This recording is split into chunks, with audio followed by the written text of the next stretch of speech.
કરીએ બજારના કારોબાર સાથે તો મિડલ ઇસ્ટ અને એફએનઓના નિયમોને કારણે બજારમાં મોટો ઘટાડો નોંધાયો છે. સેન્સેક્સ અને નિફ્ટી મોટા ઘટાડા સાથે બંધ થયા.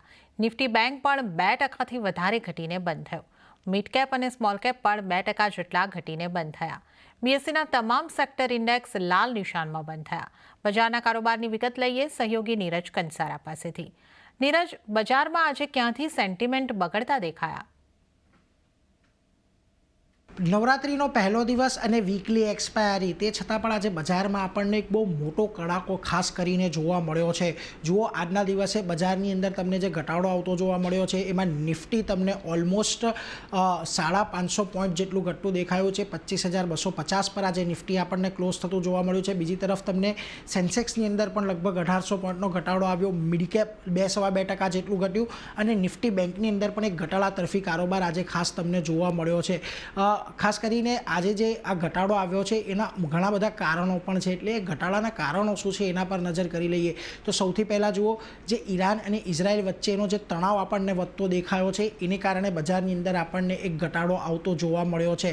આ ઉપરાંત ખાસ કરીને જે બીજું કારણ અહીંયાથી આપણને બનતું દેખાઈ રહ્યું છે એની અંદર જે એફએનઓ પર સેબીએ નિર્ણય લીધા છે અને જે કોન્ટ્રાક્ટ સાઇઝ વધારવાની વાત કરી છે કે માર્જિનને લઈને જે નિર્ણયો લીધા છે એ બધાની પણ એક અસર અહીંયાથી એ પ્રમાણે આવતી જોવા મળી છે કે અહીંયાથી જે રિટેલનું પાર્ટિસિપેશન છે એ આપણને કદાચ આવનારા સમયમાં ઓછું થતું જોવા મળે. બીજી તરફ ત્રીજો જે સૌથી મોટો કારણ જે અહીંયાથી બનતું દેખાઈ રહ્યું છે કે ચીનની અંદર એક સ્ટિમ્યુલસ જાહેર કરવામાં આવ્યું છે અને ત્યારબાદ ચીનના બજારોમાં એક સતત તેજી આવી છે. એટલે શક્યતા અહીંયાથી એ છે કે એફઆઈઆઈઝનો જે એક ઇટીએફનો ફ્લો ભારતમાં આવતો હતો તે હવે ચીન તરફ આપણને જતો જોવા મળી રહ્યો છે. ચોથું કારણ અહીંયાથી એ પણ છે કે ક્રૂડ આપણને $75 પાર નીકળતું જોવા મળ્યું છે, જે ભારત માટે એક ચિંતાનો વિષય છે કે અહીંયા જો ક્રૂડની અંદર વધારો આવે છે તો ભારતની અંદર ફરી પાછી એક વખત મોંઘવારી વધી શકે છે. અને પાંચમું રીઝન, જે યુએસની અંદર અત્યારે ચૂંટણીને લઈને અનિશ્ચિતતાઓ ચાલી રહી છે કે કમલા હેરિસ આવશે કે પછી ટ્રમ્પ આવશે, એને લઈને પણ એક ભયનો માહોલ છે. એટલે આ બધાની વચ્ચે આપણને એક આ ઘટાડો આવતો જોવા મળ્યો.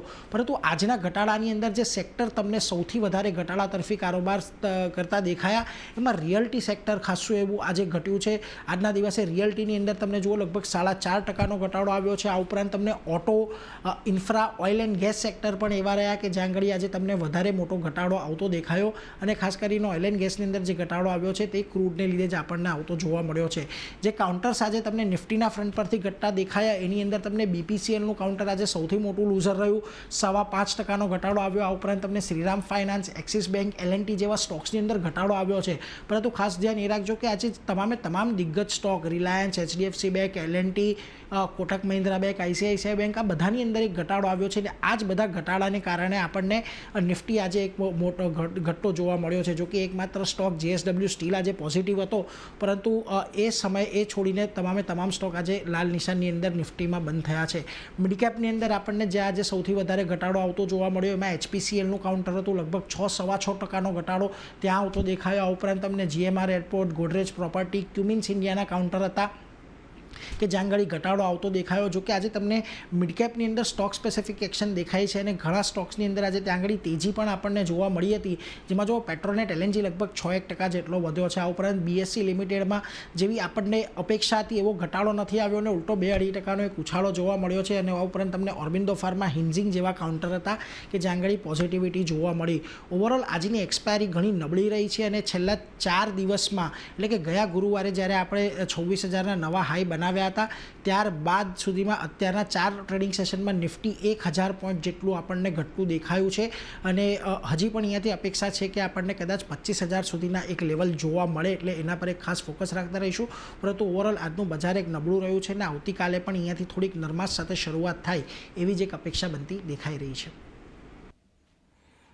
જી નીરજ, આ માહિતી માટે આભાર અને આપને વિનંતી કે આપ અમારી સાથે જોડાયેલા રહેશો. તો બજારના આ મોટા ઘટાડા પર એચડીએફસી સિક્યુરિટીઝના રિટેલ રિસર્ચના હેડ દીપક જસાણીનું કહેવું છે કે ઘણા સમયથી માર્કેટ ઓવરબોટ હતા અને એટલા માટે આ કરેક્શનની લોકો રાહ જોઈ રહ્યા હતા. માર્કેટ્સ એઝ ઇટ ઇઝ બહુ ઓવરબોટ હતા. ઓક્ટોબર 23 થી લગભગ નોનસ્ટોપ તેજી રહી છે. એક વર્ષ જેવું પતવા આવ્યું છે. વચ્ચે કરેક્શન્સ બહુ નાના રહ્યા છે. એટલે માર્કેટ્સ ઘણી ઓવરબોટ હતી. હવે એને કારણે આ કરેક્શન્સ એક્સપેક્ટેડ હતું. ઘણા વખતથી લોકોને લાગતું હતું કે માર્કેટ્સમાં કેમ કરેક્શન નથી આવતું પણ એવા ટ્રિગરની આપણી રાહ જોતા હતા. તો કદાચ આ ટ્રિગર હોઈ શકે છે. અને જે રીતે માર્કેટ્સ પડી રહ્યા છે એ રીતે એવું લાગી રહ્યું છે કે રિસ્ક એપિટાઇટ ફોરેન ઇન્વેસ્ટર્સના થોડા ઘટ્યા છે. એટલે એ લોકોને બી થોડો ડર જેવું લાગી રહ્યું છે. અને એ ખાલી ઇન્ડિયામાં નહીં, મને લાગે છે અક્રોસ ધ બોર્ડ એ લોકોને થોડું ઇક્વિટીમાં હોલ્ડિંગ ઓછું કરવાની ઈચ્છા થઈ હોય એવું લાગે છે.